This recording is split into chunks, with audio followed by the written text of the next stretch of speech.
let me tell you the story of how this actually happened. I was working in a big emergency department in the northwest of Ireland, and there was a particular patient who would frequently come in with suicide attempts, and she lived very close to the hospital, which I think is why she survived all of these attempts, which were pretty horrific.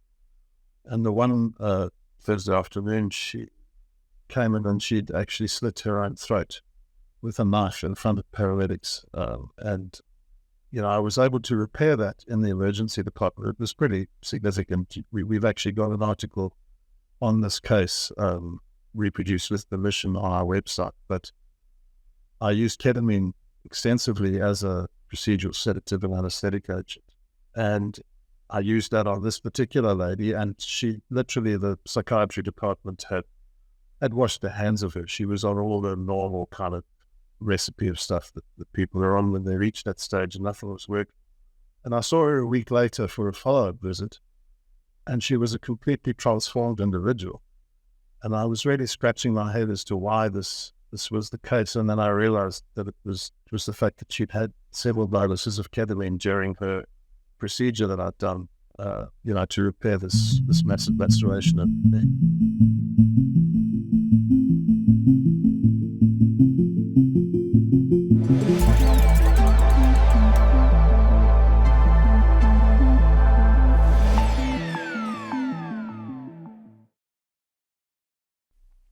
Okay, well, thank you for coming on the Microdose podcast.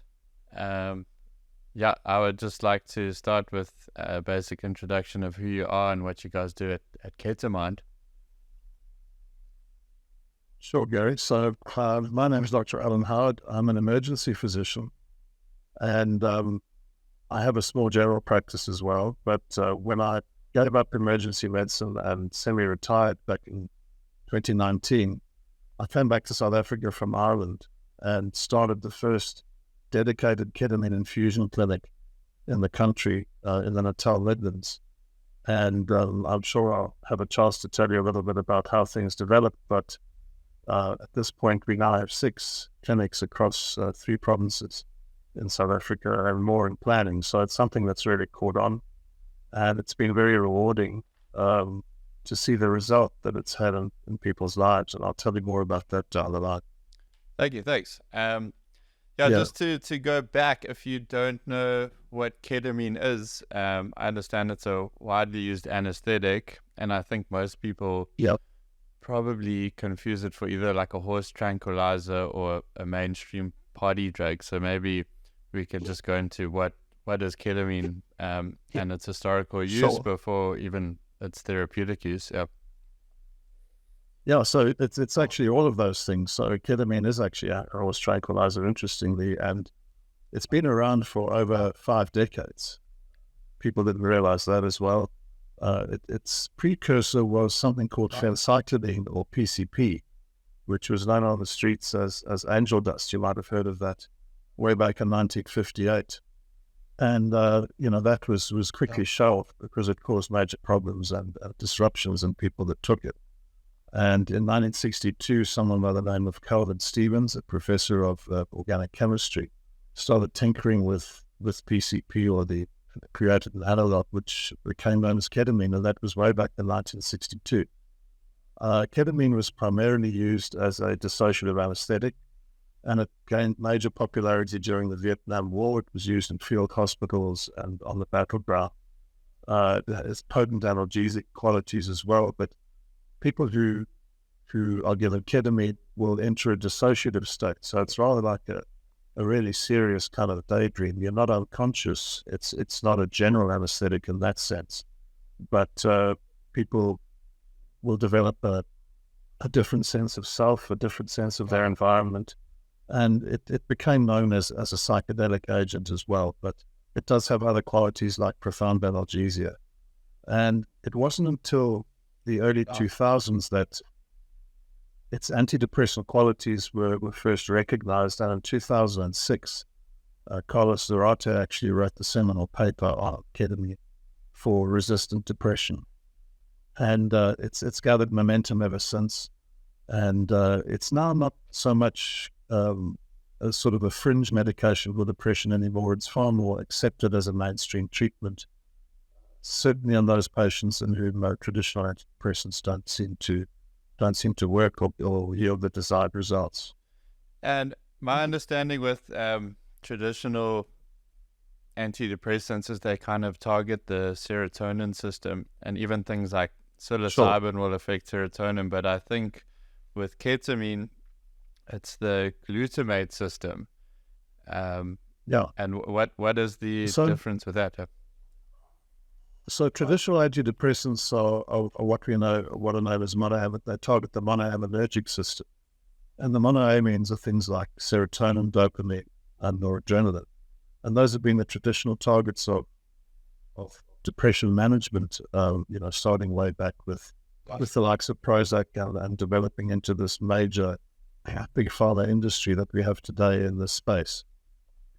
But ketamine targets the NMDA receptor, and it causes a surge in something called glutamate, which is an excitatory neurotransmitter that functions to a large extent in the limbic system, which is the seat of emotions and old memories and pain as well, through the thalamus and so on. So there's a big link in between the elements that make somebody depressed, which is pain, obviously, emotions and bad memories of things in the past and so on. So ketamine does work on the limbic system, and it causes a glutamate surge there, which is largely responsible for its effect. And looking at the process, what would it look like for someone coming to get ketamine therapy? Because it's done intravenously, I think. So ketamine can be given through various routes, but the only route that we use at our ketamine clinics is the intravenous route, largely because it's predictable, and if there are unwanted effects, it can be stopped straight away. If you go and give somebody an intramuscular injection of ketamine, or they ingest ketamine, and the effect is not what you're looking for, you haven't really any way of reversing that. It's already been given, it's done and dusted. But with the intravenous ketamine, not that it happens very much at all, but the infusion can be switched off. And we can also titrate the infusion to the effect that it's having in the patient as well. So because it's an anesthetic agent, all our clinics we focus on safety. So we only employ doctors at our clinics with experience in anesthesia and sedation, and doctors with life support skills. So would that make them anesthetists, basically? Yeah, Okay. Most of them are anesthetists or diplomat anesthetists, and our nurses are also ICU trained and all have the requisite life support courses. So, we're not trying to scare people by saying that all this is absolutely necessary. It's just that we would rather err on the side of caution. So I would warn people against using fringe providers in which they don't have this kind of backup and medical safety at heart. And what would make an anesthetist, like my experience of an anesthetist, like someone who puts you under for an op, what kind of transition would that person go into to now want to work in like a mental health therapeutic kind of space? Well, remember that they remain anesthetists, so we don't promote our staff as mental health experts. We tap into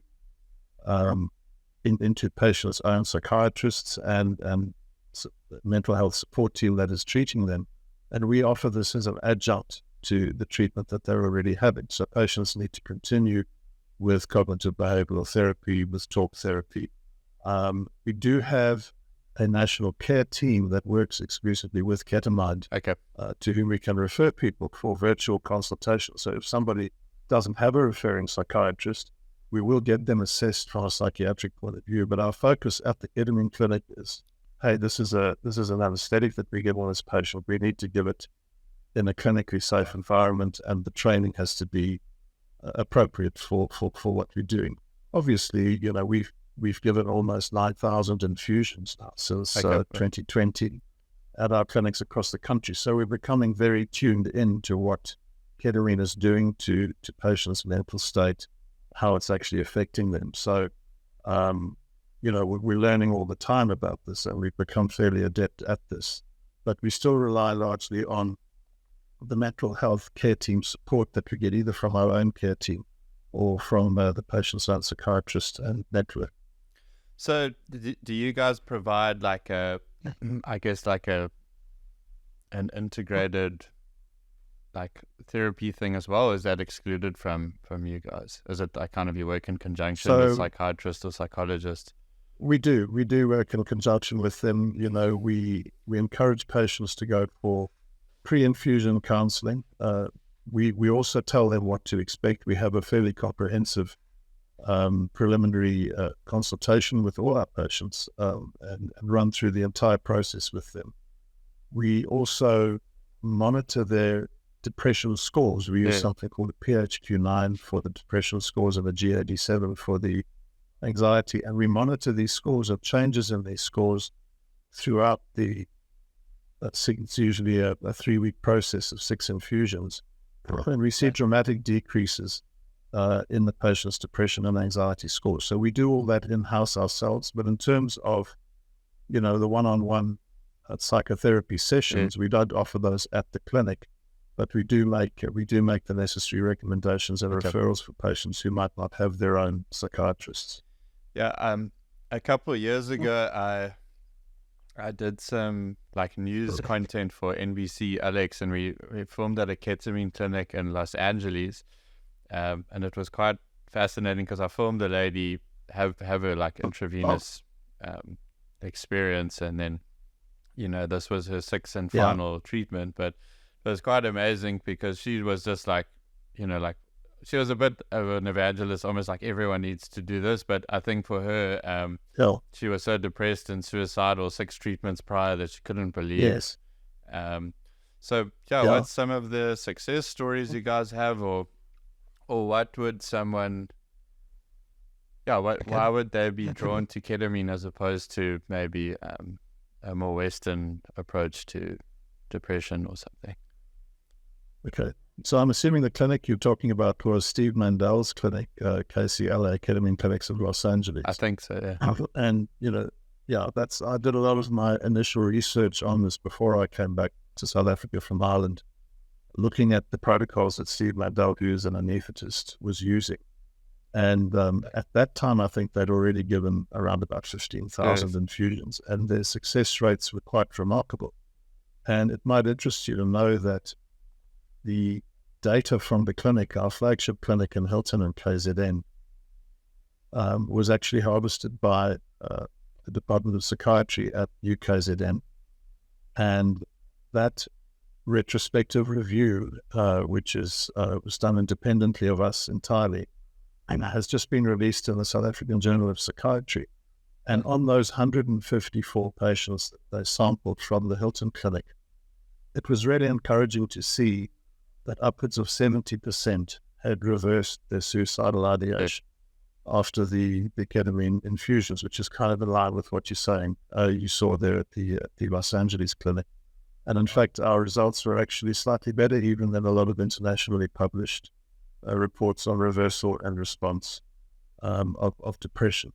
So, look, I don't want to be cynical about sort of beating the same old monoaminergic drum, but that's basically what has happened with the treatment of depression for the last 30 odd years. Yeah. And if the only tool in your box is a hammer, doesn't take long before everything starts looking like a nail. And that's kind of what has been happening. So as patients have been treated with traditional monoaminergic medications and it hasn't worked, they've just increased doses, they've added other medication, they've added mood stabilizers, antipsychotic medication, until eventually patients are on shopping lists of psychiatric meds. With all sorts of side effects as well, With all sorts of side effects. So you end up starting to treat the side effects and then trying to reverse the drowsiness by waking people up in the morning with Ritalin or something like that. So, I've seen all of this happen, and ketamine, to my way of thinking, is such a clean and direct way of approaching the problem through directing it at this glutamatergic system. And we've honestly seen some remarkable results over the years. It's not for everybody. It doesn't work for everybody. Not everybody is genetically made up to metabolize ketamine in the way that they need to for it to be effective. But, you know, what I'm trying to promote now is that ketamine should be far more used as a first-line agent for patients with profound major depressive disorder, especially those with suicidal ideation, and that one should use it as a safety net because it works so quickly. You know, we can expect a reversal in suicidal ideation between 70 and 80% of patients within 4 hours of a single infusion. You know, there's no traditional medication that's going to do that. And why would we allow people to suffer longer than they have to? There is certainly a role for traditional medication, but ketamine can be used in the interim to reverse the process and improve patients' mood. And do you think people can like re-experience or work through maybe traumatic events that have come up or that they've experienced in their life that they've maybe repressed? Is it a theme in ketamine that it comes up as something that they work through and let go of? Because that's like an obvious theme that happens with like psilocybin and ayahuasca and more like plant medicine type things. So I'm curious. So look, I mean, there are... Yes, Gary, absolutely. So, I mean, if I can actually talk you through the typical phases that one would go through in a ketamine infusion. I mean, the first phase would be what we talk about as the empathogenic phase, where a lot of patients will just feel a sense of warmth and empathy and well-being. And then as the serum levels increase slowly, one reaches a dissociative phase. Excuse me, is a dissociative phase where one starts developing a slightly out-of-body experience. There's also something called synesthesia that happens, or a mixing of the senses, which is why we're very conscious of avoiding any sort of ambient noise. Patients are kept very comfortable in the reclining chair with noise-cancelling headphones and gentle music. I was going to ask, do they have like a playlist guiding them, or is it... We do. So we have several playlists at our clinics that we found to be quite effective. But basically, I've had patients listen to all sorts of things. We try and avoid anything that has any vocal content because, you know, patients aren't really able to adequately process things during a ketamine infusion, and it can lead them down the wrong sort of path. So it's just generally gentle background sort of spa-type music patients will listen to. You know, patients feel as if they might be part of another medium, out of their body, looking down on themselves. And that's when they start to relive life experiences. I can give you a couple of examples of that. And that's where a lot of the healing will happen as well. So, you know, ketamine it's a two-part treatment. The actual ketamine infusion itself can be profoundly therapeutic and spiritual and healing. But even if patients have scary experiences during the ketamine, it doesn't necessarily mean that the ketamine is not going to work for their condition, because the glutamate surge is busy causing synaptogenesis and rebuilding neural pathways that have been damaged by years of mood disorders, you know, literally atrophy in the limbic system and the hippocampus and areas like that. The third stage then would be what we talk about as a near-death experience, which a lot of people will experience, but it's not a scary experience in most cases. It's quite peaceful and gentle. There might be some imagery, sort of archetypal angels, Jesus, that sort of thing. And then if the serum levels reach the fourth stage, we talk about that as the egolysis, or a loss of sense of self, which might be referred to by people using it recreationally as a K-hole. Yeah. You might have heard of that experience as well. So that would kind of be the fourth stage. So our patients will seldom reach that, but I have had a patient describe it as just feeling like a piece of cosmic dust just floating through the universe, just drifting along. Is it like a drifting in nothingness, or drifting in the universe? There's usually something there. There's usually often nature themes. A lot of our clinics will have pictures of nature themes around it. Patients will say, well, we had one woman who spent the entire 40 minutes of each infusion swimming with dolphins. Okay. And it was very realistic for her, or being in a forest, or swimming underwater. So there's often a motion component to it, you know, floating or sinking, also or kind of roller coaster type feeling. The lady film, she also was on like a kind of cosmic spaceship ride, there was this movement element. It's interesting. Absolutely. And the other interesting thing is that there's often a spiritual component to this as well. And it doesn't really matter what sort of faith the person is from, but the sort of feeling of a higher being and a connection with the higher being, which is why we find the ketamine quite useful in the palliative care space as well. Patients nearing the end of life. Yeah, so you're dealing with the pain benefit that they will very often need, as well as obviously the mood benefit, the depression and anxiety. But then also sort of a deep spiritual awakening that they might find very useful towards the end of their life. So there's certainly an enormous application of the palliative and end of life space for ketamine infusion. It's super interesting because both my parents passed away from cancer, and that kind of sent me on a journey to heal stuff. And I had a lot of benefits, I'd say, from like psilocybin and ayahuasca, and I went the more plant route. And to me, the spiritual experience was guided because there was like an intelligence behind the plants that justified the experience. But it's so intriguing to me that maybe someone can have something similar from essentially what is a man-made chemical and can induce these states. Exactly. So I wasn't actually aware of it for the palliative care stuff, which is interesting because it's very tough to watch people in that space, especially pain-wise, and to alleviate some of that. Like why? It kind of leads to my next question: is if it's almost got 50 years of research, and I also know that when there was the war on drugs, like all other research on psilocybin and LSD and MDMA shut down, but you obviously have like a safe track record with ketamine. But how come it's not something that's like accessible for me to do on my medical aid? Well, call me cynical, but what big pharma drives a lot of what happens in the medical space. Yeah. And there are a lot of companies that have done extremely well out of traditional antidepressants. And there's a lot of resistance from those quarters. And, as I said, I think it is starting to become more mainstream and more readily acceptable. Ketamine is cheap. Okay. Ketamine itself is not expensive, but why people have to pay a fair amount of money for ketamine infusions is because of the expertise that's behind the administration of the ketamine. And I really would urge people to realize that it is a dangerous substance if it's not used in the correct environment by people who are experienced. So, it's available obviously, at raves and out in the public domain as a recreational drug, but it's often adulterated with other things as well. Yeah. And it is very sort of dose dependent. So, the way we administer ketamine is using a syringe driver, which is a very finely calibrated pump that is giving minute quantities on a constant basis. And that can be constantly calibrated and watched and monitored.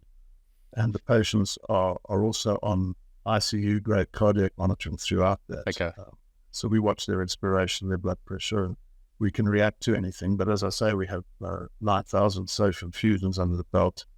And I would encourage anybody who wants to investigate this for themselves or for a loved one or a friend to make sure that they go through a reputable clinic with a track record. And like as this is happening intravenously and the ketamine's going in the system, how long, if it wasn't pumping, how long would the experience be? And is like the role to kind of keep someone in the sweet spot for, like, how long is a general treatment? Is someone there for an hour or 4? Or is it? So the infusion is run over 40 minutes. Each appointment is 90 minutes because there's a preparation time. One has to put the little line up in the arm and also talk to the patient and assess where they are. There's a fairly comprehensive physical exam and history taking at the beginning of an infusion series. And the infusion runs for 40 minutes. When we switch the infusion off, it usually takes about 10 to 15 minutes for somebody to sort of reach ground zero again and feel attached to reality.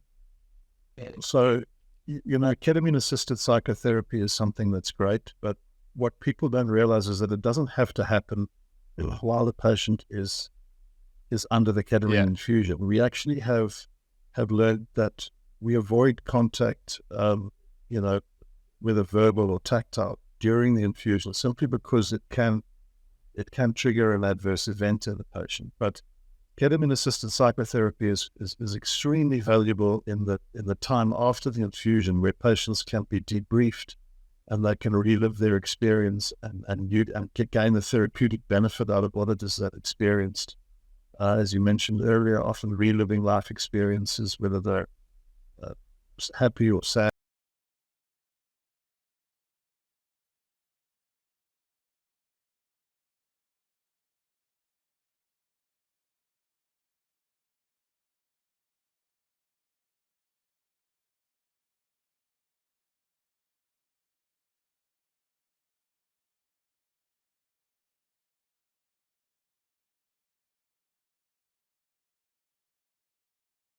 Other people basically, if it's psilocybin, would they speak during a therapeutic? Very often, yeah. They often have this triangulated psychotherapy as well with psilocybin. Okay. Yeah, I think in like a ceremonial context, it's, very silent and someone's singing. But it's a lot more introspective, I feel, like that. I wouldn't advise speaking. No. But no, I agree with you. But some people have requested that in the past, and we found that the results haven't been what we would have hoped for. Okay. Like they can actually, like the ketamine infusion, we find that once patients have had 2 or 3 ketamine infusions, they become somewhat able to guide their experience. Yeah. And we talk to them beforehand and explain this to them. The best way to explain it would be, as if there were one patient explained it to me, like a series of doors. And during this ketamine experience, they would have a look behind the doors as they went along, and if there was something undesirable or scary or that they were fearful of, they would not go there. Yeah. And they would learn to kind of almost control the direction that it went in. And that's where with the preliminary psychotherapy and talking to them, one can actually encourage them to investigate and explore certain pathways during the ketamine experience.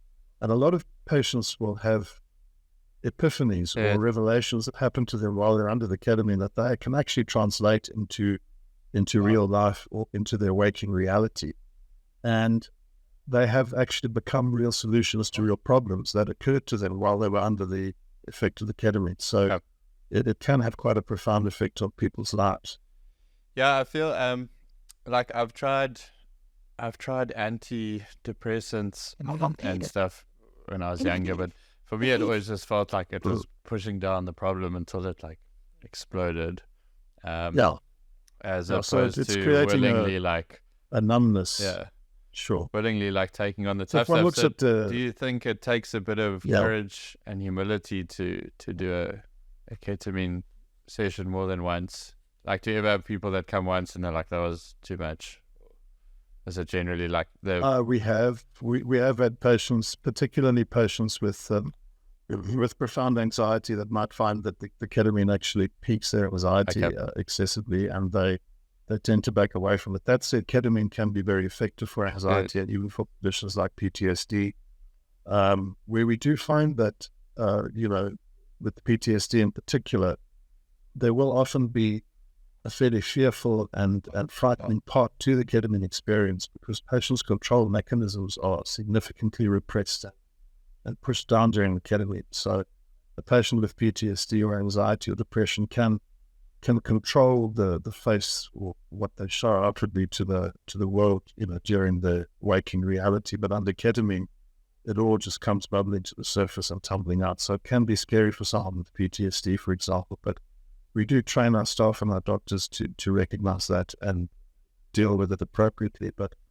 I have had PTSD patients that have come back repeatedly for infusions in the full knowledge that they are likely to have an unpleasant experience, but because of the effect thereafter, they would rather go through that and then, benefit from fewer flashbacks, fewer nightmares, fewer bad dreams, and just feeling generally a sense of reawakening after the ketamine.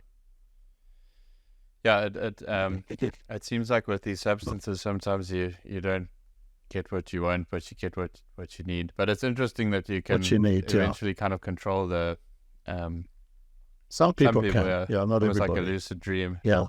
Have the ketamine powers. Well, it's like a daydream. Yeah. You're aware that what's happening is not real. People will tell you that. They're aware that, that they're not really floating outside. But some people, it becomes very real. And I had to convince one woman once, quite sternly, that she hadn't left the building on the recliner and flown out over the streets of Pietermaritzburg. She was so convinced that that's what had happened. But, it's different for every person. And I mean, from my experience with things like ayahuasca and psilocybin and stuff, it's very interesting done in a room of people, because it's so interesting how different the experiences can be walking around and stuff. But going back to that like once you stop feeding it intravenously, 15 minutes later, you're kind of back to normal. Would that be like a pull for people? Because I think with these other substances, if you are having a bad time, like you've got to learn to sit and work through it for the next 4 to 6 hours, because there's no off switch as easily, Correct. So psilocybin in particular, you're committing yourself to 5 or 6 hours. Yes. Which can be quite onerous, but not so with ketamine. You can be back at work the next day. And, we find that a lot of patients with profound depression who would be hospitalized, particularly if they are severely suicidal, there's no need to do that. There's no need to go into a rehab facility for 3 or 4 weeks. Be taken out of society, out of productivity, out of your home life, and endure what can be almost seen as almost a synthetic kind of environment, which is not a real environment where you're healing. Yeah. Whereas with the ketamine, you can have your infusions while remaining at home, while remaining at work. Just come in for your infusions. You obviously can't drive until the next day, but you're back at work the next day. And I mean, there've been so many cases that I can recount, but one in particular was a fellow with severe depression and anxiety whose employer started paying for his maintenance ketamine infusions because he found it so much more productive. Oh, wow. And an asset to his business. So he said he'd pick up the tab for that because it was yielding such benefits for his business. So we do treat people in their home environment, and they can continue to go to work. And some of our clinics offer ketamine on Saturday mornings and afternoons as well, which is quite useful for people that need to be back at work on Monday and don't want to miss too much time.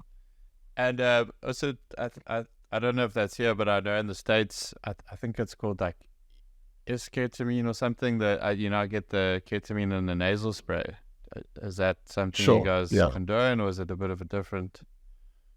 Is that like a microdosing to get that part of that system activated? I don't understand. Yeah.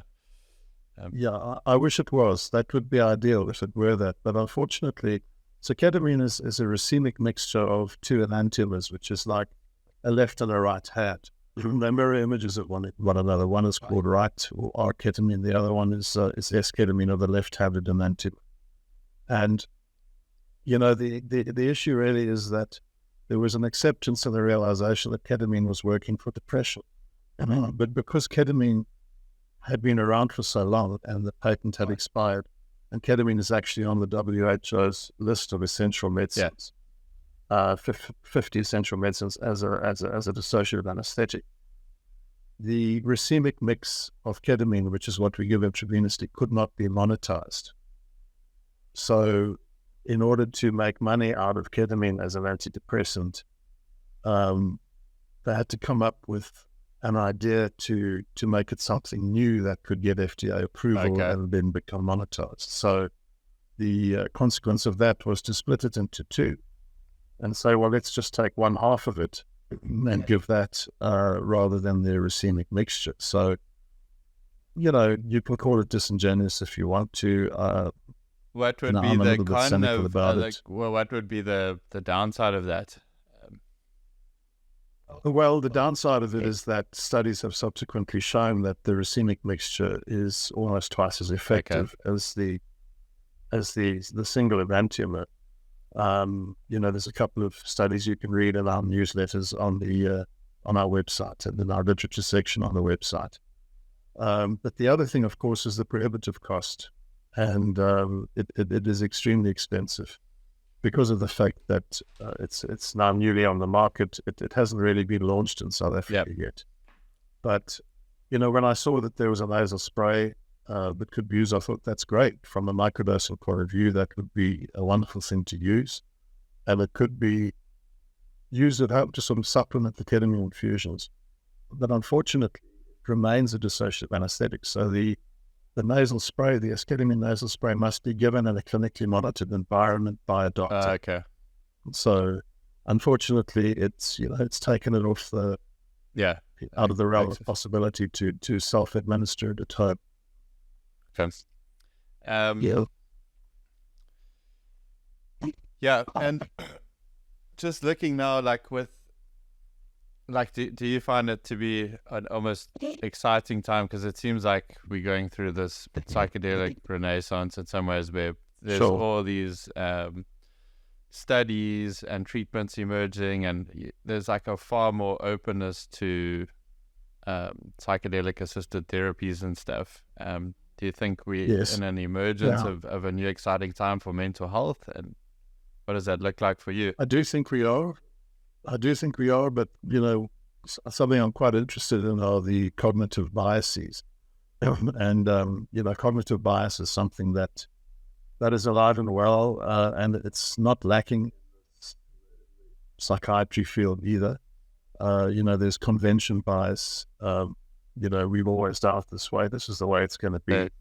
And there's also confirmation bias when looking at studies. When one's actually looking for studies that are going to confirm what it is you believe because you're comfortable in believing that. And it is interesting to note that the monoaminergic deficiency hypothesis of depression has largely been debunked at this stage. That's the serotonin one.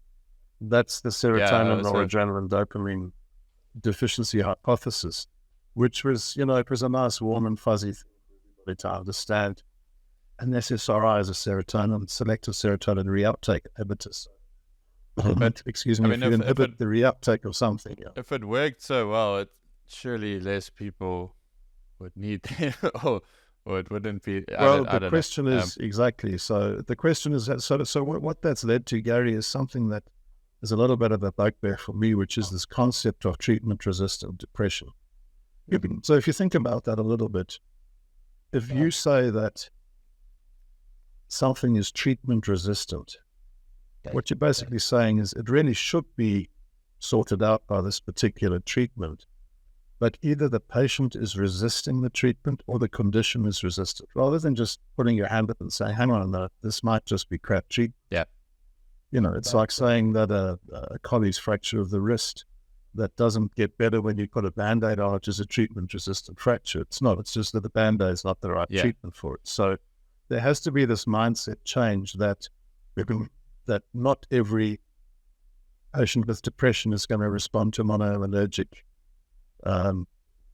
based antidepressants. They're not.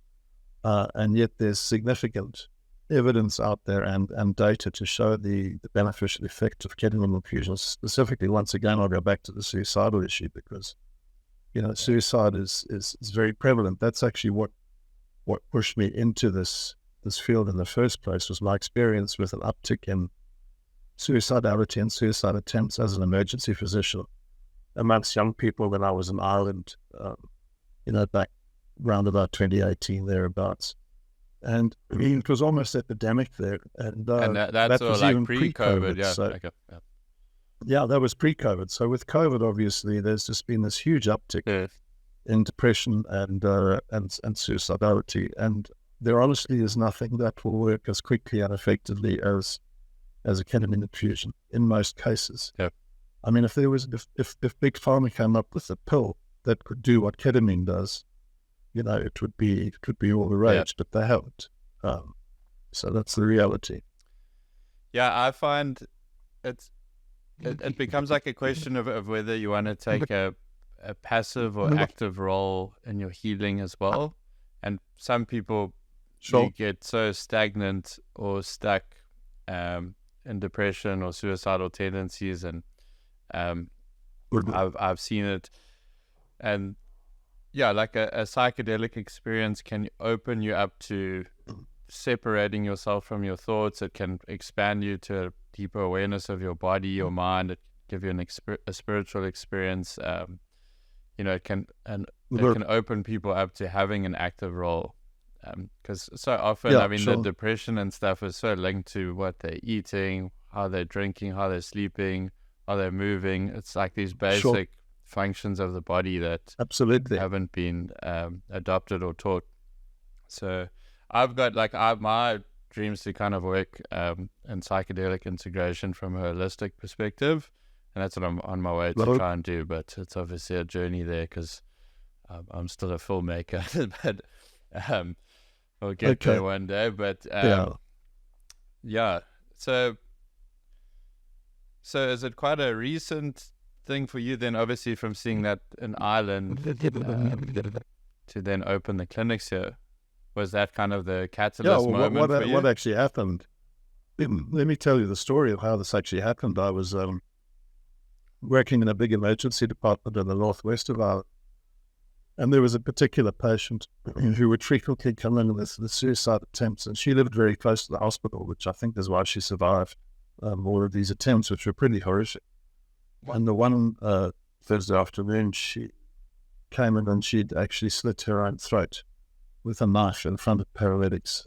And I was able to repair that in the emergency department. It was pretty significant. We've actually got an article on this case reproduced with permission on our website. But I used ketamine extensively as a procedural sedative and anesthetic agent. Okay. And I used that on this particular lady, and she literally, the psychiatry department had washed their hands of her. She was on all the normal kind of recipe of stuff that people are on when they reach that stage, and nothing was working. And I saw her a week later for a follow-up visit, and she was a completely transformed individual. And I was really scratching my head as to why this was the case. And then I realized that it was the fact that she'd had several doses of ketamine during her procedure that I'd done, to repair this massive laceration of the neck.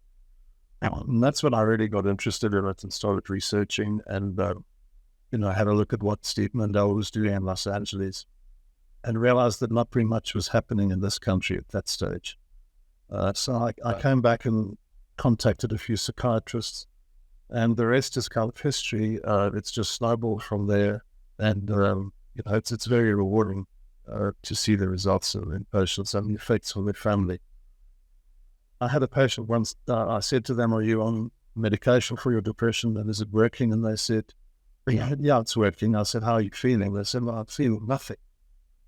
But nothing was better than what I was feeling before. And I think ketamine is quite a profound difference in that sphere, in that with ketamine, you don't want patients to just feel nothing. You want them to actually feel happiness and joy in their lives again. So it's a kind of reawakening that happens with ketamine. And there is actual physical repair of neural pathways, what we call synaptogenesis, dendritic sprouting in areas of the brain that have been damaged by chronic mood disorders. And ketamine, through the release of something called BDNF, or brain-derived neurotrophic factor, actually promotes sprouting of new neural pathways. It's also known as long-term potentiation, which is kind of what happens when you study for an exam. If you study for an exam, you'll create neural pathways that will retain the memory of those things you've studied. And then if you leave it for a long time, you might sort of sink back a little bit and have to go and revise and re-swap that again. And that's why patients have maintenance infusions every few weeks or every couple of months. And we find that kind of gets them back up onto that plane that they were when they finished the 6 infusion series. So if it's creating new neural pathways, is there any studies with like I guess Alzheimer's or people prone stuff like that, or is that? No, there's several studies on Alzheimer's. We find it useful in certain other conditions like Parkinson's disease as well. And if any of your listeners are interested in, in these other areas where it can be useful, we have got a lot of articles in our newsletters and on the website that link to mainstream medical articles on these things. But certainly there is a lot of excitement in many spheres, including things like Alzheimer's. So that's fascinating. And I mean, back to with the suicide, is there like a screening if you were prone to, like, say, a psychosis or schizophrenia or something like that? Like, is it still a viable solution or treatment for someone with a tendency towards something like that? So we do screen out patients with schizophrenia or psychosis. That said, we do use ketamine very effectively to treat patients with bipolar disorder, but if they are actively hypomanic or manic, then we do not give them the ketamine.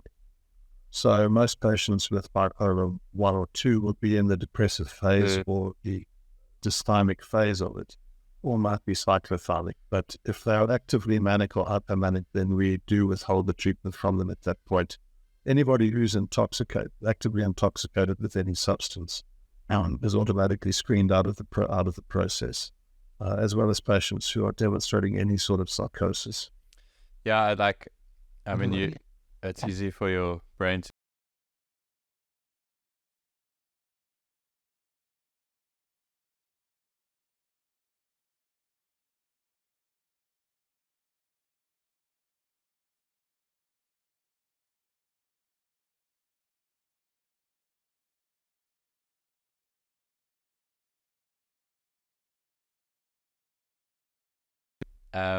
Sure. And I think she was so troubled with so many years of extensive pain, and then like a big depressive side, but all the struggle like led her in the end to be like closer to God or something like that, it seemed like. But she did go through a psychosis like the last month before she passed away, and like you wonder, like, had a treatment like this been around then, if she had gotten on time, would she have been in a different place? And like, because I also think like your emotional state is a big part of how your body is healing from a disease like cancer or something. Yeah, absolutely. I'm sorry to hear about that, but we do treat a lot of patients that are in that similar sort of space. And that's what makes ketamine so unique, is that it addresses the NMDA receptor is one of the most ubiquitous receptors in the body, but it's also used in pain signaling in the spinothalamic tract, thalamus in the limbic system. And, that's why ketamine has such a varied application. I mean, we focus largely on the depression because that's where most of the study has been, but we've had some remarkable testimonials for people with, for example, a condition called CRPS, or complex regional pain syndrome, phantom limb pain, things like that, where if you can actually antagonize the NMDA receptor in that pain signaling tract, you can actually give the patients a remission that they wouldn't have had from other medication. And I think for people as well, because it kind of depends on who you are as a person and what you're open to and where your values lie, where I think for a lot of people, the idea of like an ayahuasca ceremony or something in that regard is quite a thing to stomach, to go voluntarily puke while people drum in a circle. And while that can be massively healing, I'm sure for other people, or maybe more traditional, or I don't know how to put it, but this might be a more warm treatment, or the idea might be more warm to go to a professional doctor. It has all this research and safety behind it, and well, we have had some made some strides with funders. We've had meetings at a fairly high level with the likes of Discovery, And we are finding that funders are accepting ketamine, if it's correctly motivated by a psychiatrist. Excuse me. But, with any of these funders, the way to get them on board is to prove to them that there is a cost saving somewhere. So, if you've got somebody who is profoundly depressed and non-functional and suicidal, and you send them into a rehab facility or psychiatric hospital for 3 or 4 weeks, the cost of that is exorbitant. Exorbitant compared with what the cost of the ketamine infusions would be, and the net result is going to be considerably better, in my opinion. And what about things like addiction and stuff? Is there hope for ketamine treatment with that? Well, I'm glad you mentioned addiction, because I thought for a moment you were talking about the addictive potential of ketamine, which is there, but gladly it's fairly low to, the DEA has classified it as low to moderate addiction potential. So it's certainly not up there with any of the other sort of benzodiazepines or anything like that. But in terms of treating addiction, absolutely. Okay. And once again, I'd send your listeners to our website to go and have a look at, for example, studies done on ketamine in people who binge drink, through the effect that it has on what we call MRMs, or maladaptive reward memories that these patients have. Yep. And binge drinking can be reduced by up to 50%. One study has shown after a single ketamine infusion. We've treated patients with cocaine addiction. We've treated patients with anorexia as well. I think the way to look at it, I talk about, people talk about ketamine as a sort of a pharmaceutical ECT.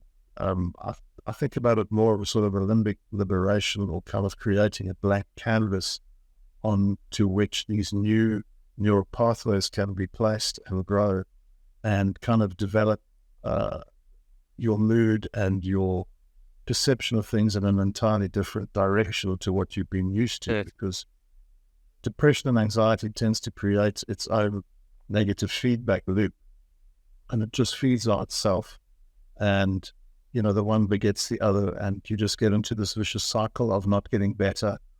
Enter traditional antidepressants, which will tend to numb the senses rather than create an awareness of new potential or a new awakening. So that, I think, is where ketamine is a cut above traditional medication for depression. And it's, I think, especially like post-COVID and stuff, I think most people it's almost like everyone knows someone suffering from severe depression, or somebody who has committed suicide. Yeah. There's very few degrees of separation there, and there are tragic stories every day regarding this. And what I find very sad is the number of people that say to me, if we'd only known, maybe we could have brought this person or this other person along, and we could have tapped into this reversal of suicidality, which happens very quickly. Yeah, it's a tough one. I think there's like a weird there's a weird thing to pain where it can definitely be a teacher, and it can, I think, show you what you're capable of in life, like the depth of what you can handle. I think it teaches you.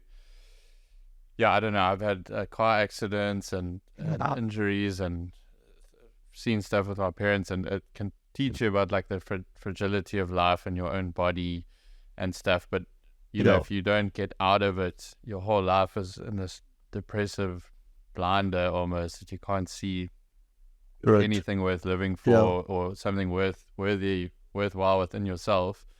And if these substances can break that kind of illusion you've trapped yourself in. So, well, I've had a patient, childhood depression is something we're also very interested in. And I've had and elderly people as well. I've treated patients in their 80s with depression. And one man comes to mind who said he remembered being depressed since early childhood. He remembers sitting in a movie with his friends and wondering what was different between him and them. They seemed happy and smiling and enjoying themselves. And he was in his 70s when I saw him. And he lived his entire life in a state of depression. And after 3 or 4 infusions, he came and said to me, and he said, "I've got a problem." I said, "What's that problem?" He said, "I don't know what to do with the way I'm feeling now because it is so foreign to me. I'm trying to get my head around what it actually means to feel like this because I've never had this in, 70 odd years." Oh. And, that just showed me that it's never really too late to try and break the cycle of depression. And rather than just going on and on and on with increasing doses, different medication, adding mood stabilizers one after the other, ECT is an option and can be effective. Something that's come onto the scene fairly recently that is very effective is TMS, or transcranial magnetic stimulation. TMS is transcranial magnetic stimulation. It's a magnetic field that is placed, over the patient's head. There are a couple of centers that offer it in South Africa. And it is also very effective. And in fact, it can be offered synergistically with ketamine. There's some, very encouraging results coming out of that. What is what does it vibrate at a certain frequency or what is? I would encourage people to go and do their own research on that. It's not something that I'm particularly well versed in. I will defer to friends and acquaintances of mine who offer TMS who are very good at that. But it is an effective therapy as well. At ECT, you probably have your own thoughts on ECT, electroconvulsive therapy. It's something that I haven't quite come to grips with in terms of understanding how it works. I don't think there's too much out there that explains that. It certainly can work, but the preliminary view or outcome from studies is that it certainly doesn't work any better than ketamine. There was a trial called the KETECT trial that kind of came to that conclusion. There were differences in certain age groups of patients receiving ECT versus ketamine. But, I think it's up to every patient, and I think it's fair for doctors to offer patients an option. Would you like an electric shock delivered to your brain to induce a seizure? Or would you like a ketamine infusion for 40 minutes? Be open and frank with patients and offer them an option. Because, there's very little that suggests that ECT is more effective than the ketamine infusion. It certainly sounds more unpleasant. more palatable, yeah. Yeah, I mean, like my gran, she's 90, she just turned 91, and she's so, stuck in her mind, and, I feel like she's too old, possibly, for a treatment. I don't know, maybe I haven't considered it. I would tend to agree with you. Yeah. Yeah. I would suggest possibly she is too old. But yeah, shame. My heart goes out to her because it's you wish she could have had something like this 20 years ago and an experience. Sure. It seems I'm sure a lot of the, not with everyone, there's obviously sorry, I'm losing my words here, but the physical element of how it's benefiting your brain chemistry and stuff, and then it seems to be a big part of it seems to be with the psilocybin one. It's the profound experiences when it's something mystical, something inexplicable that they weren't, and then it opens them up to a new way of being and experiencing life. And it can be quite a sad thing to go through your whole life and not have a mystical experience. But it's quite nice to know you can most likely induce one down the road. Legally. Yeah. Legally and safely. Yeah. I must stress though that, the ketamine infusion therapy is not standalone. It's got to be done in conjunction with other therapies as well. No, there's no magic bullet for anything. That'll just suddenly change everything and change circumstances and change the way you view things. So, but it does create more of an acceptance to what other therapies are trying to offer. Yeah. And it creates this blank canvas that you can rewrite your life on, hopefully. It's a wonderful treatment. Yeah, I think I think it's a point worth touching on, because I mean, when I first heard about ayahuasca in a podcast, like almost 10 years ago, and a lot of when I was younger, I was looking for this experience that was going to be so profound, and I was just going to be a new person the next day. And it's been quite the opposite, because I've done like I went to like an ibogaine clinic, and I've done the ayahuasca and the psilocybin. And I think the correct ceremonial context is different to like a pharmaceutical one, but it was not a one size fits all. I've had very challenging experiences, and the most beneficial side of it was working with a therapist or practitioner to unpack these things and now try to integrate and embody like a new way of being into my life. And it's been quite a slow, long road to like, what's the word? Like honestly say you're happy and, happy to be alive and moving forward and stuff. It's a journey for a lot of people, I think. So I think it's really cool what you guys, cool is not the right word. It's amazing what you guys are doing at Ketamine. I think it's a really exciting space to be in. Thank you, Gary. Thank you. Well, thank you for coming on the podcast. I'm sure you've got your next dose. Patients waiting. Yeah. Thank you so much for taking the time. You're very welcome. I really appreciate it. I really enjoyed it. It's been a pleasure. Thanks, Gary. Thank you, Alan. Thank you. Have a good one. Cheers. Cheers.